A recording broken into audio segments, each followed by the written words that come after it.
આ ભાગવત રૂપી પ્રસાદે અને મેં વહેંચી નથી અને કોઈ કિંમત નથી કરે. આ પ્રસાદની જેમ બધે વહેંચી છે. ઘેર ઘેર આ ભાગવત રૂપી સત્સંગનો પ્રસાદ મેં ભાવથી વહેંચ્યો છે. આપ જ્યારે જ્યારે કથા કરવાનો તમને ભાવ થાય તો વિશેષ હું રામકથા ગાઉં છું. પણ ભાગવત કથા, શિવ કથા એ લોકો મને શરમાવે કે બાપુ આપ જ કથા વાંચો, નહીંતર વિશેષ તો મને રામકથા ગાવાનો આનંદ આવે છે. પણ કથા કથા છે. મારા જીવનમાં મેં દરેક કથાઓ વાંચી છે. વ્યાસપીઠ ઉપર બેસી ગામોગામ ધર્મનો પ્રચાર કરી અને સંસારી જીવનમાં રહી બિલકુલ પરમાત્માની નજીક એને પામવાનો પ્રયાસ કરી રહ્યો છું. આપ સૌને જાહેર આમંત્રણ આપું છું. એક વખત મારી ઝૂંપડીએ આવો વાલા. ભળી ગામની વચ્ચોવચ મારું નાનું એવું કાચું મકાન છે. પતરાવાળું નાનું એવી ઝૂંપડી છે. એ ઝૂંપડીની અંદર રહી આપ સૌની ભાવનાની વચ્ચે આ ભાગવતનું ભજન કરું છું. આવો ચોક્કસ એકવાર ખીચડી અને કઢીનો પ્રસાદ જમવા પધારો. જય સિયારામ, રાધે રાધે. હવે અહીંયા મારી વાણીને વિરામ આપું છું અને અહીંયા કથા પૂરી નથી થતી પણ એને વિરામ આપવામાં આવે છે. હવે આપણે સાધુને સાંભળીએ જે કહે એનો આગળ.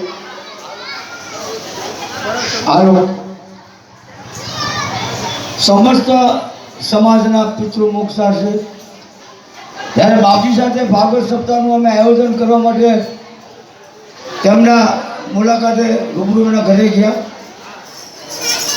બાપજી દ્વારા અમને એટલો બધો સરસ પ્રતિસાદ આપવામાં આવ્યો કે તમે મને 11 રૂપિયા આપશો તો 11 રૂપિયા હું ભાગવત સપ્તાહ તમને કરી દઈશું.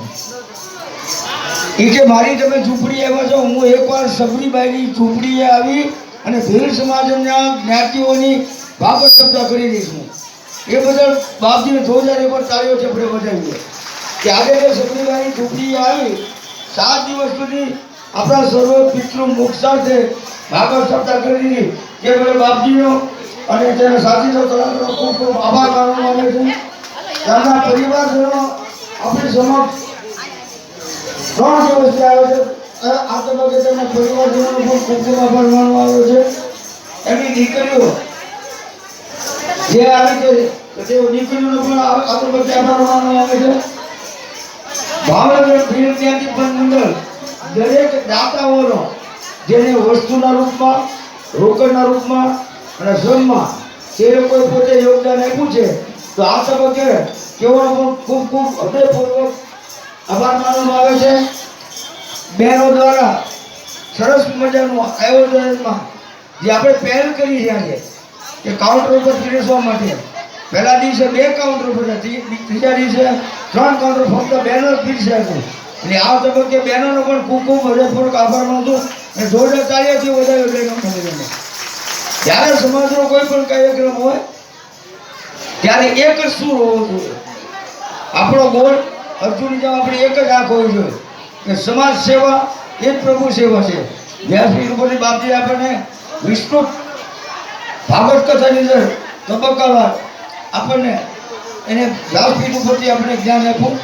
બાપજી આપણા હૃદયમાં કાયમ માટે વસેલા રહેશે અને ગમે ત્યારે તમે ભણી જાઓ ત્રંબકવાળા રસ્તે ઉપર જાઓ, ડાબી સાઈડમાં બાપજીનું હનુમાનજી મહારાજનું મંદિર અને જેની પોતાની કુટી ત્યાં આવશે. તો ગમે ત્યારે તમે ફરવા જાઓ, પ્રવાસમાં જાઓ, માલનાથ જતા ત્રંબકથી ડાબી સાઈડમાં એમની કુટી આવશે. ત્યાં આશ્રમમાં અવશ્ય જવા વિનંતી છે. વ્યાસપીઠના બોલીનો બોલમાં હવે જે રકમ વ્યાસપીઠ ઉપર પહોંચીની જે બોલી આવશે એ વ્યાસપીઠના બાપજીને જશે રકમ. સમાજમાં રકમ રાખવામાં આવશે નહીં, એ ખાસ નોંધ લેવા વિનંતી છે. એટલે એ રકમ બાપજી અને પરિવારજનોના લાભાર્થે જશે.